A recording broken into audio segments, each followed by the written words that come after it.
Let's go ahead and call the meeting to order. Do we want it? He's on. So we're all here. Oh, perfect timing. Okay, great. Well, then if we can take attendance there, that'd be great. And first item here is agenda approval. Anybody have any problems with the agenda? Can you scroll down the rest of that?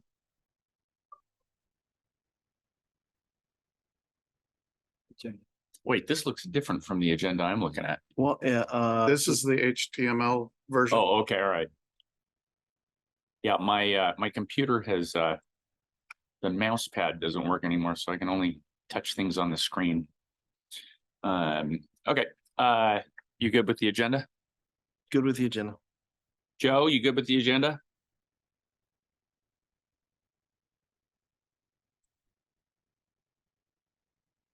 Yeah.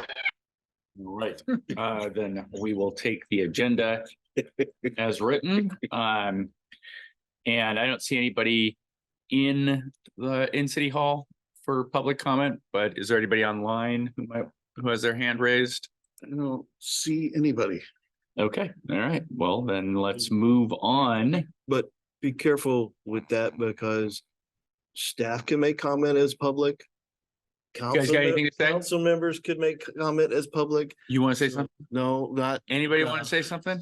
just don't assume comment. Councilman Johnson, you got a 2-year-old wants to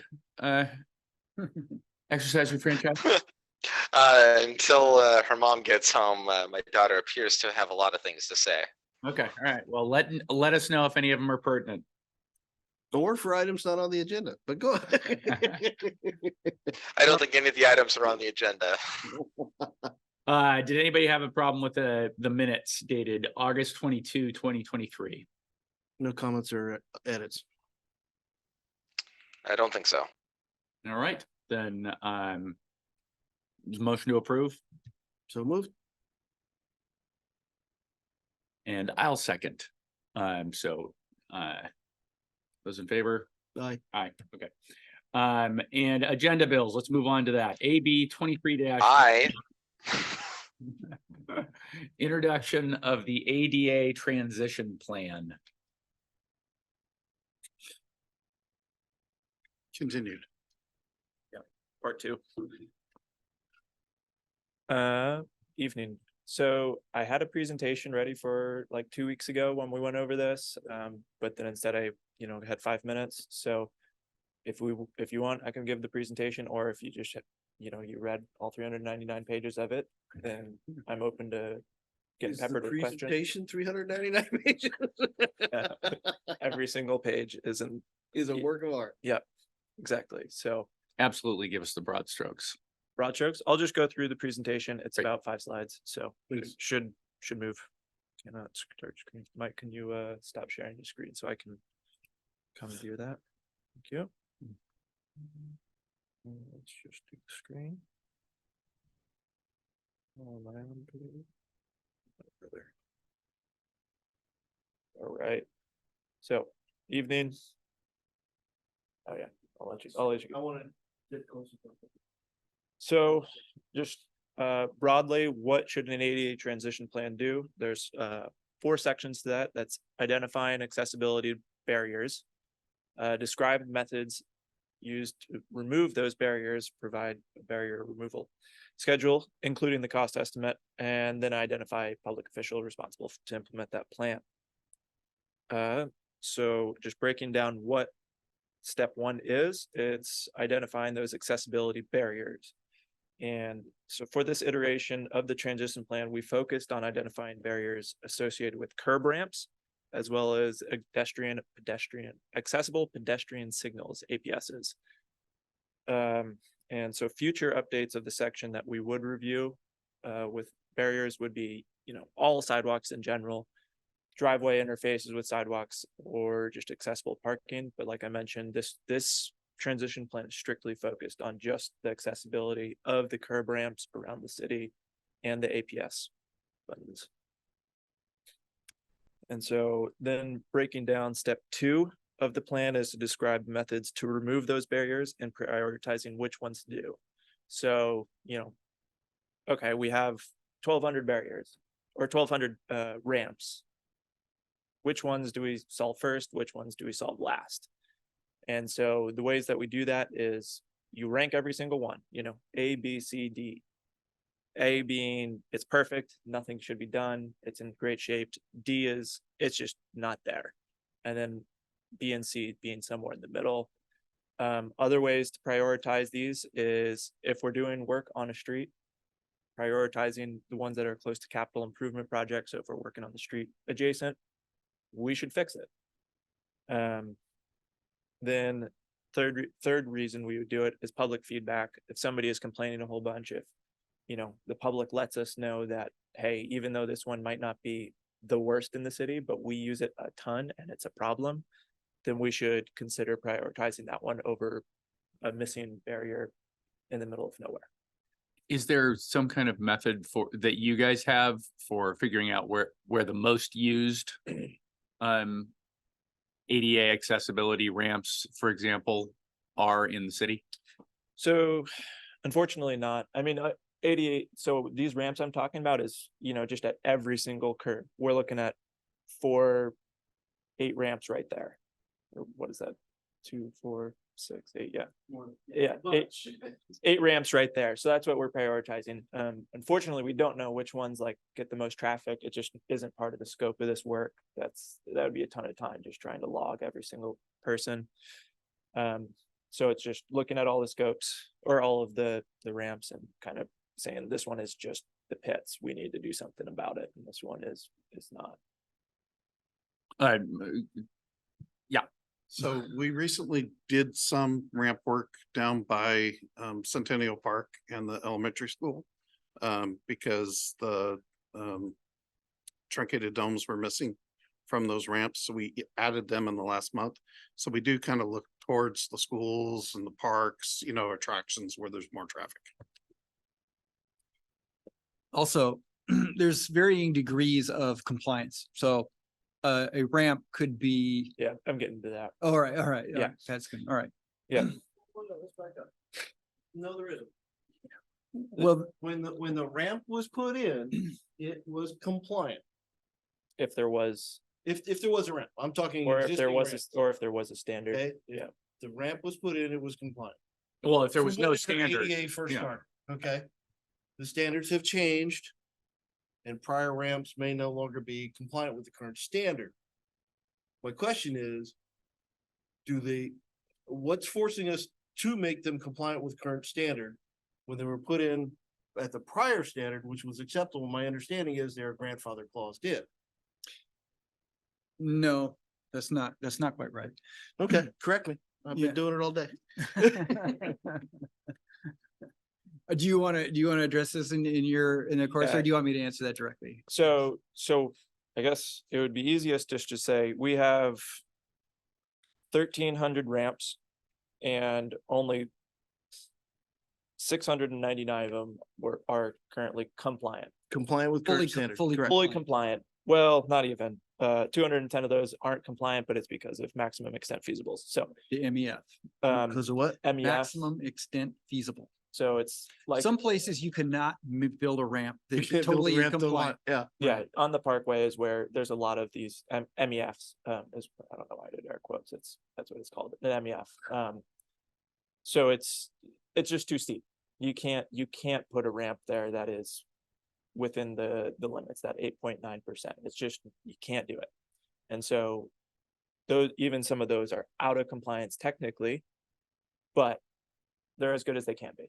And so we're not going to touch them because they're as good as they can be. Of the remaining 644 that are out of compliant, some of them, about 472 of them, were built to previous ADA standards. The ADA has only been around, or ADA compliance has been around for 30 years or so. And so they were built to some standard, just not the current one. And then 160, sorry, I'm doing mental math here, but 160 of them or so they just were built to whatever they felt like doing at the time. I'm sure there was some sort of city standard or whatever it was, or they're missing. And so those 160, that's what we're going to be working on realistically for the foreseeable future. It's not going to be ones that were built but don't meet the 2010 guidelines because they're just really strict. And so even though the other ones are technically out of compliant, it's just not a priority. And so those ones, that's why we graded everything A, B, C, and D. And so you don't want to focus on the B ramps because they're still, they're good. They're not an ADA barrier to the extent that, you know, just no ramp is, or a ramp that has no sort of detection surfacing. And so that's what we're prioritizing.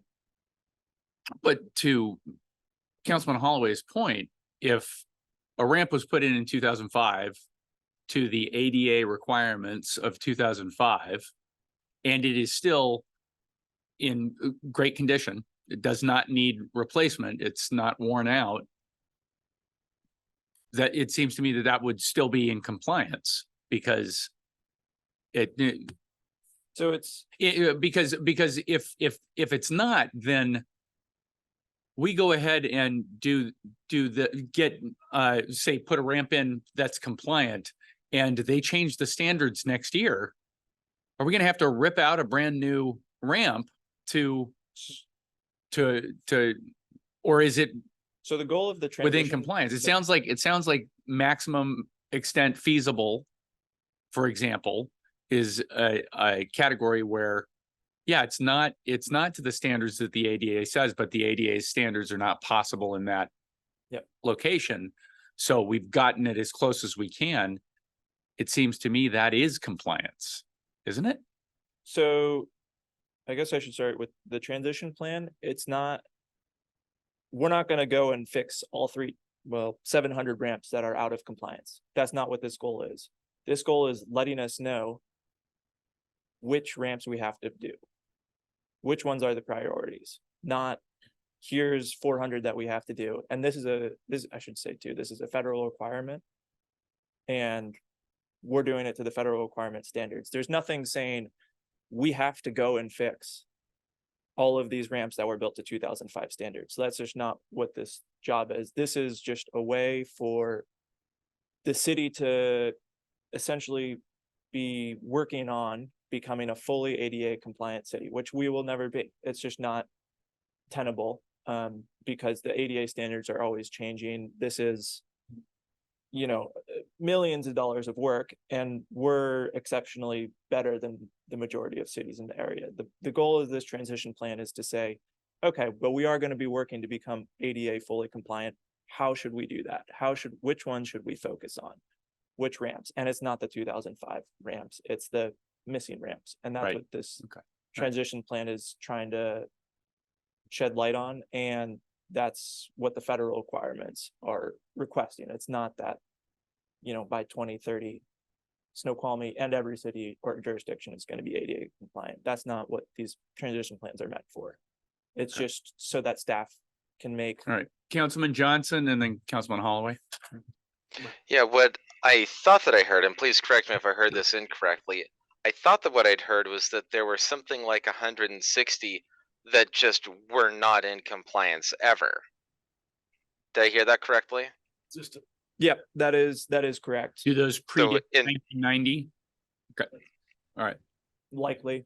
You were saying, I'm sorry, Councilman Johnson, I interrupted you. Oh, so just saying that in that case, at least at a minimum, those should be brought up to compliance. And if they were put in prior to 1990 or whatever, whenever ADA was passed, I feel like it's reasonable to say by this point, we should be striving to bring those 160 or so into some reasonable level of ADA compliance. I don't think that's going beyond the call of duty, but it sounds like we're not being asked to go much beyond that either.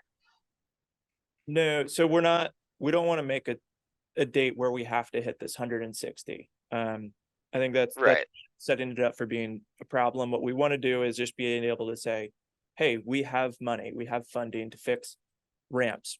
Which ramp should we go? And it's going to be, let's pull from that 160 and then let's make a reasonable decision out of those 160s, which ones to do, because some of them are, you know, they're dead end sidewalks that lead to nowhere, and that's technically an ADA barrier, but maybe it's not a priority in the sense that just a missing curb ramp is at an intersection. And so that's what this plan is trying to do, is inform us on how to make good decisions, essentially. Got it. Were you gonna say something, Councilman Holloway? Was there something you wanted to add? Or ask? You good? Well, no, because, all right, guys, we ought to start from the basis of why. Okay, Mhm. so, one is you have the federal regulation which says any project which assumes federal money for transportation, whatever, has to be ADA compliant. Cool, we do that. Mhm. Okay, so lead me from there. At a certain stage, that road is gonna, excuse the pun, run out. And we're gonna talk about, but there are these other things outside of scope which are still blocking access. And prioritize that, and over some time period, we work that because it's the right thing for the city to do. But that's not a legal requirement. Mhm. Okay, and we can talk about how long, how many, whatever from there.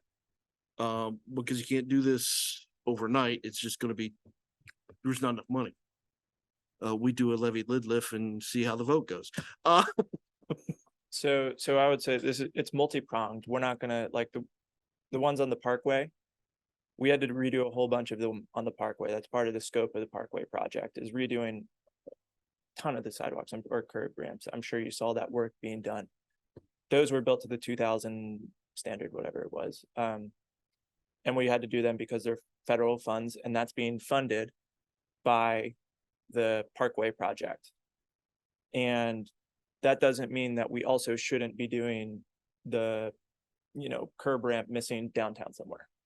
And so these federally funded projects, it's not that it's not one or the other. You know, we're going to be doing these federally funded projects that then also have to bring these curb ramps up at the same time that we're also fixing the miscellaneous ones, you know, that we can downtown. And so that's what the transition plan is identifying. It's saying, you know, here's the proximity to these capital improvement programs and projects, but then also here's the grades A, B, C, and D. And so there's no reason they can't be happening in tandem. And the funding for the streets, we know that anytime you touch a street and you're redoing it, you have to bring those ramps up to compliance. And so that's part of what's been budgeted. It's just part of the scope of work of the project. You know that you have to do it. And so then any other funding that might have been for the ADA program, which is part of the CIP, that is for fixing some of these ramps that just need to be fixed. Getting back to that why question. So one of the most important requirements that we're trying to satisfy by doing this ADA plan, and I might argue that the most important one, is that we have to do an ADA plan, right? Which we have not done. We don't have one, right? And it is a federal requirement. If we want to get grant funding, we're supposed to have an ADA plan in place. So we have to make progress on the ADA plan in order to demonstrate to the granting agencies that we're doing it. So our first and foremost requirement here is do an ADA plan, right? So that we are in compliance with the federal funding requirements, right? So that's first. And of course, obviously, we do want to make progress on fixing ADA ramps and identifying barriers and, you know, creating a safe environment for our citizens. And so, you know, we're just working through the process of getting there. And you could look at a similar parallels like with our roadway system. There are a lot of requirements on how you design a roadway. Well, you could go around the city and find 100 different places on the roadways where we're not in compliance with AASHTO or, you know, other standards. But when we go and we work on that road, then we have to upgrade them so that they are in compliance. So it kind of follows that same track, right? So there's no set deadline, no set requirement on when we do this and how we do it and how we choose to do it. We prioritize it based on, you know, are we going to be working on that road that's a priority. Is there a place where people are saying, hey, you know, I use this road or I use this sidewalk or I use this ramp and it doesn't work, right? There are ramps there where there's what, how many different things that bring a ramp into compliance? There's 5 different measurements, right? Yeah. So out of 10 different measurements or 15 different measurements, I think it's 15 or something. It's a lot. Cross slope, side slope, running slope, all these different, Yeah. you know, if one of them is out, then technically it's out of compliance, but is it really out of compliance? Right? So we prioritize based on common sense, frankly. So it sounds like a best practices Best practices is kind of about thing. right. Yeah. Yeah, and so like I've been saying, this plan isn't making us beholden to anything. It's a federal requirement that, you know, enlightens decision making. Is essentially it. Yeah. And well, so getting back to the PowerPoint. So the third section is essentially, you know, how are we going to fix it? When are we going to fix it? And having a timeline. And this isn't saying we're going to fix, you know, this exact curb ramp then, but it's just making sure that the city is thinking these things through. There is funding that we're not just overlooking any sort of ADA compliance. And so, you know, we looked into our capital improvement plan. We've already done all of this work. By the way, we've been doing it even if, you know, we didn't have this plan. In the same way that we knew on the parkway, we were going to have to redo all those curb ramps, even though we didn't have this plan. It's just a known thing that you're going to have to do. And so these are all the different ways that it's being funded already in our capital improvement plan. And that's, you know, the ADA program, it's in there, streets resurfacing program, it's in there, the Snoqualmie Parkway rehabilitation projects. And then also I put down the town center improvement project, even though it's not funded, there's no money in there. But because if we are working on, you know, doing complete streets and whatever else is involved in that town center, it's all going to be bringing items up to ADA compliance. And then that fourth pillar is identify a public official who is responsible to implement it. And that's Jeff Hamlin. And so the next steps for this is right now it's open for public comment. It's already open for public comment. So people can, you know, go in there and read the plan and give any sort of feedback. And then after that, once that closes on September 28th, then it's going to be adopting the final transition plan. So what you have is technically the draft plan because we're awaiting public comment. And then Is that why it's so short? say again? Is that why it's so short? Exactly. Yep. Okay. Yeah. And so then it goes to council after that for final adoption. And really to answer your question or to joke, most of the 400 pages are appendix. So you don't have to read most of that. It's really what, like 45 pages or so of good reading in there. Okay. Yep. So that's it. Councilman Johnson, you have a question or comment? Yeah, I was wondering if there were any ramps or access ways, for lack of a better word, that are not adjacent to streets proper, meaning like within parking lots. There is one that I wouldn't mind calling out, and that's getting from Bartell's down to Safeway. There is a way around, but it's an awful long way. And I've always looked at that and thought, man, it sure would be nice if there was a safe way off of, no pun intended, that is not down in the street. Well, it should not street, but parking lot, where the cars are, for people to get more efficiently from the Bartels down to Safeway. But I believe that is private property, if I am not mistaken. So I'm not sure if that's within this scope or not, or if there's anything similar that is within scope. Yes, this was only looking at right away curb ramps. Okay. So it wasn't looking at our parks yet. And it definitely wasn't looking at Bartell's ramps either. And so I'm not really sure what rules private businesses have to follow. I'm sure when it was built, it had to be built to some sort of standard. As for when it will ever be put into standard, I have no idea on that. But it wouldn't be the city's responsibility and it wouldn't be part of this transition plan. Mr. Hamlin? Part of the ADA transition plan as well, which we are not doing yet, is facilities. So all of city-owned facilities, buildings have to have ADA access to them. So that will be a future project for us to add to the ADA transition plan. Yeah. Right. Anything further?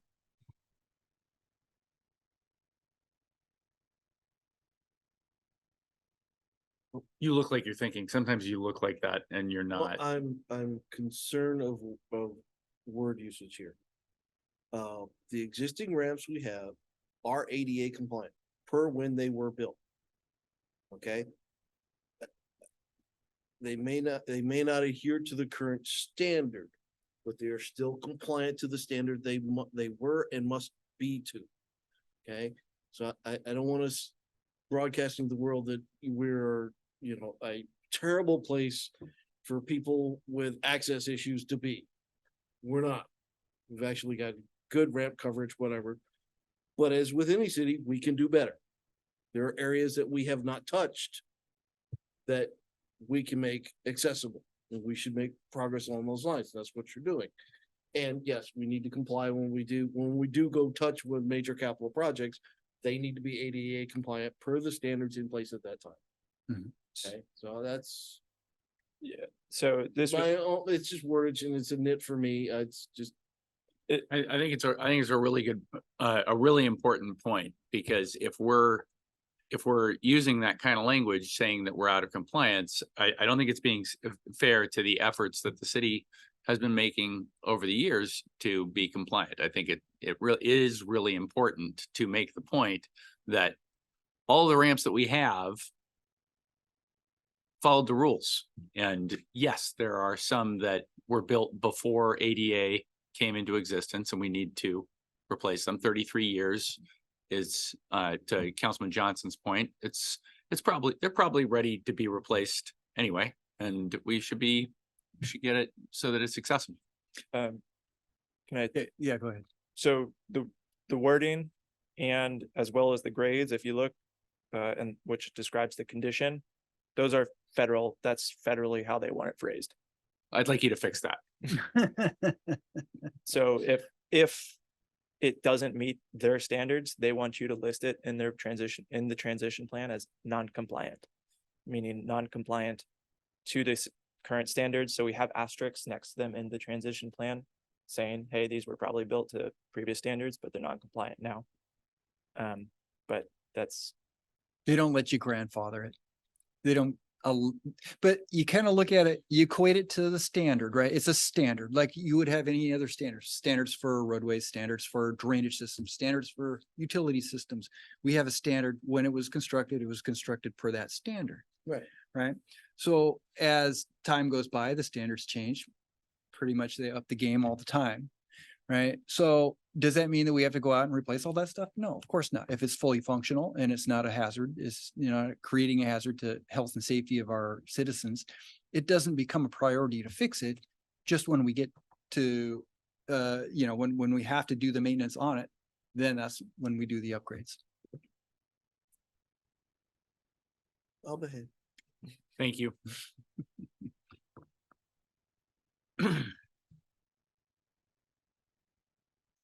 I have lost my, Elevators. oh, there it is. Are we on elevators next? Okay, discussion, community center expansion elevators. Who's speaking to this one? You want me to kick it off?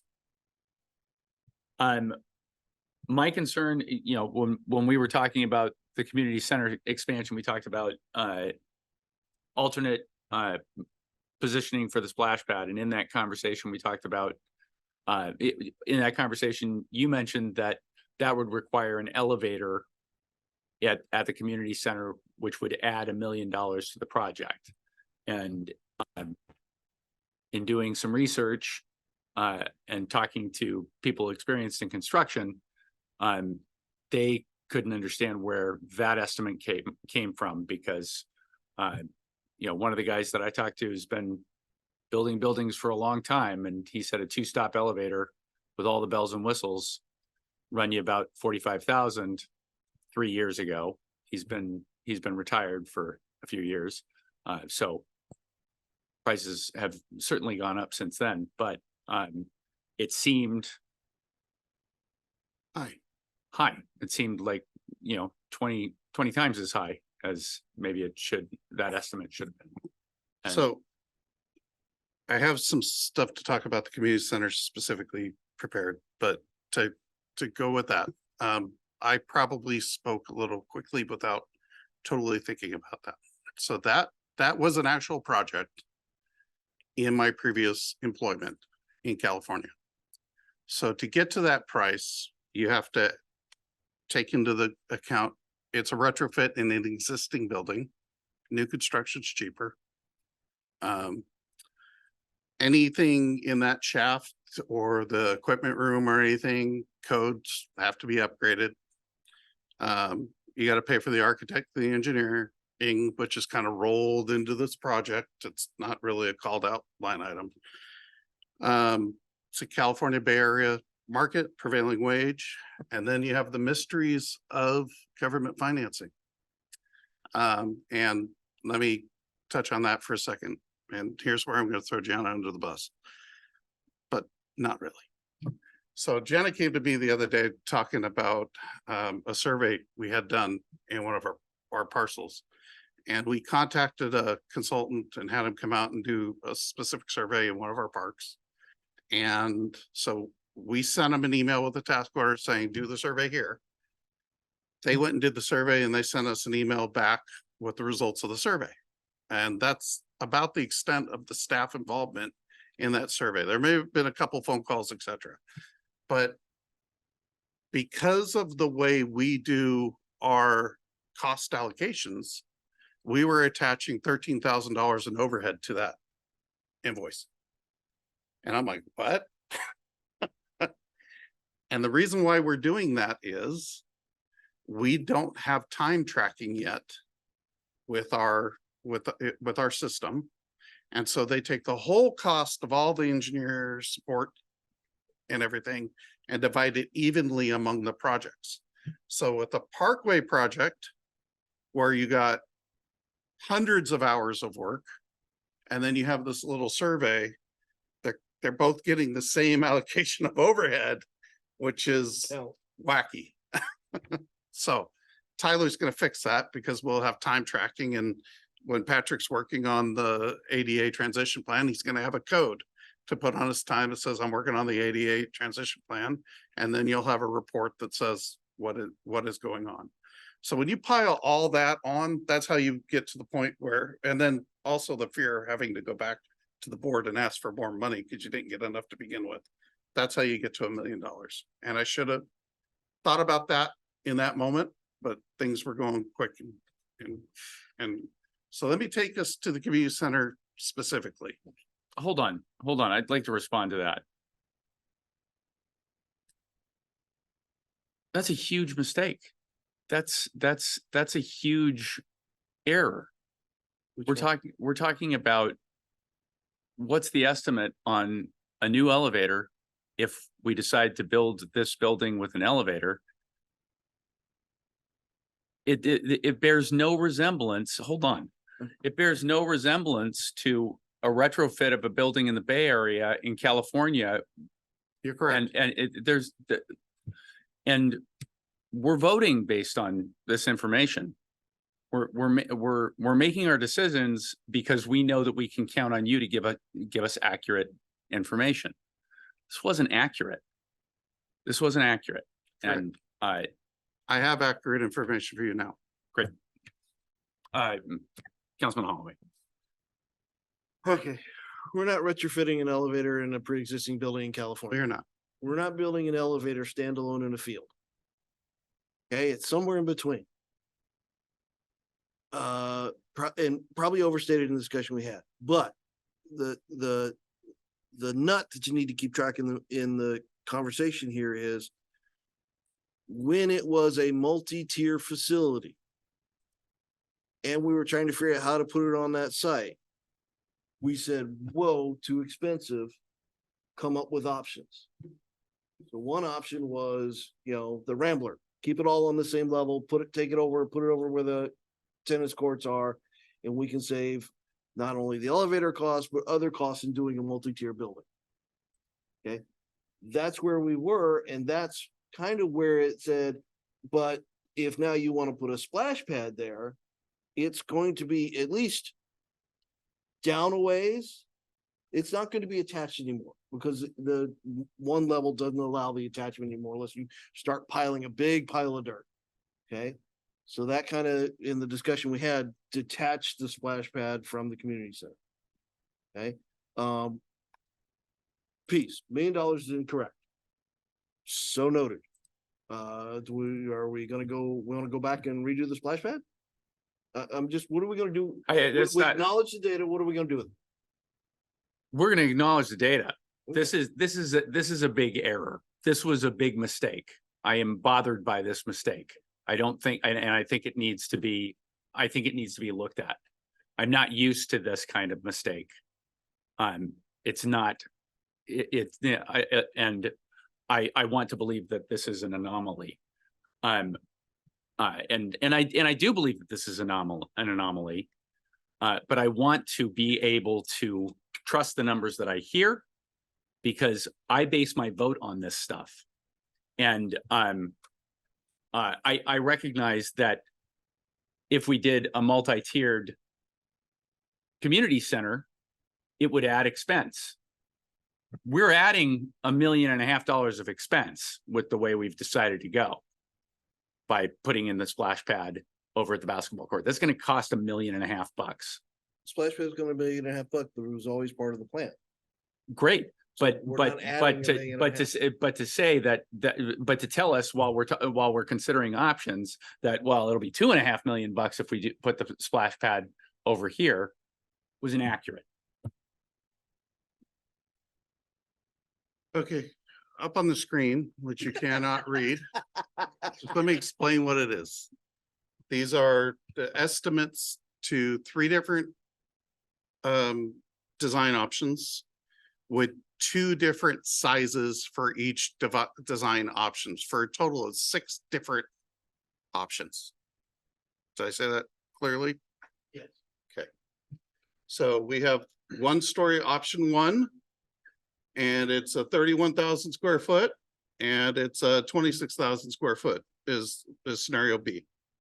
Then we have 1-story option 2, which is the same, 31,000 square feet or 26,000 square feet. And then over here, we have 2-story option number 3, which is 31,000 square feet or 26,000 square feet. So the scenarios are the same for the 3 different options, but there are different design options. And when you scroll down to the bottom, and for simplicity's sake, we're just going to look at the biggest one. So scenario, the option 1 on the 1-story option is coming in at 27 million. The scenario A on the second 1-story option is showing 26.5 million. And the scenario A on the 2-story option is showing 28.5 million total price. Now, let me show you what this actually kind of translates to.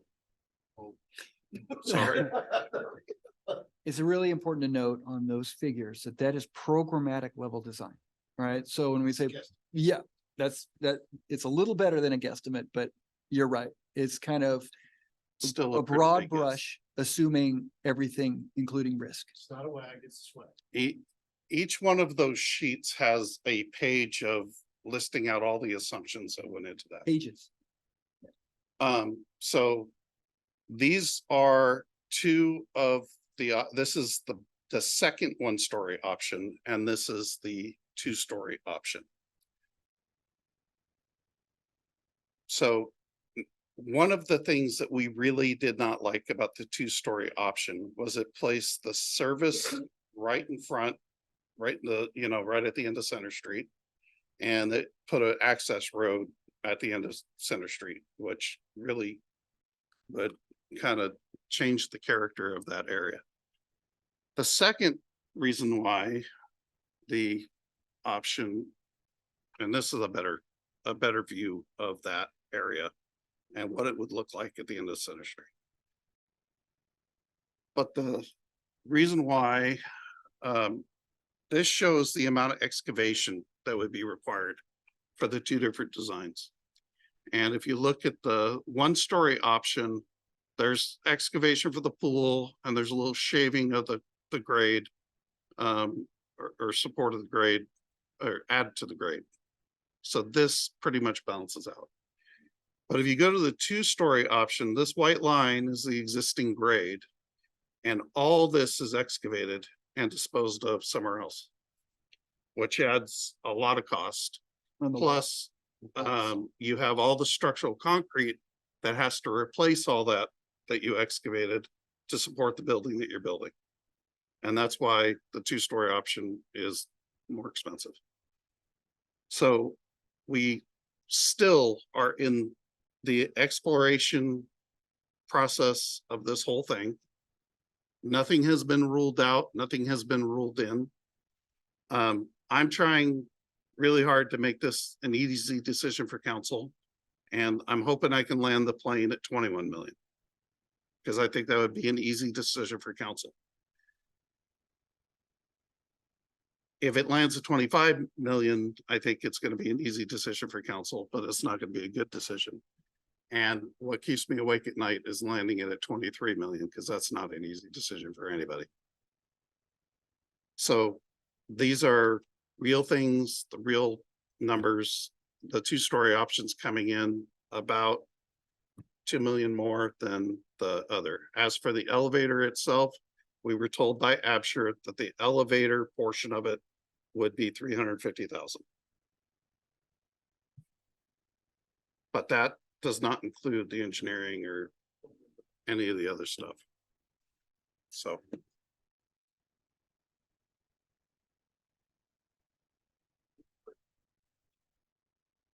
Yes, once I figure out how.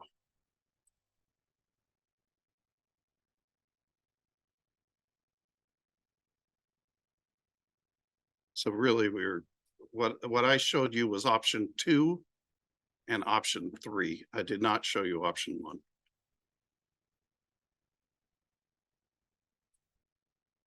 But if I just look at comparable square footage between a 2-story and a 1-story, can you go down? Yeah, square foot. Yeah, it's 27 million versus round up 29 million. On the high About a side. $2 million I difference. rounded up. Well, that's high side. Rounded according to the rules. It was 5.56. You But- round up. Well, no, so look, You didn't round up to 26,620. notice there's 27, there's 2, 29. right, but then look just to the right. No, but I want to compare, I don't understand what this, That's just that's a smaller square footage. yeah, right, so I wanted to compare comparables. Right. So 2-story at the footage we were talking about, 2 million. 27 versus 29, $2 million added. You might want, it'd be nice to boil that down and have that picture graphic maybe for discussion of council. Okay. So I at least got feedback that said, you guys never talked to us about.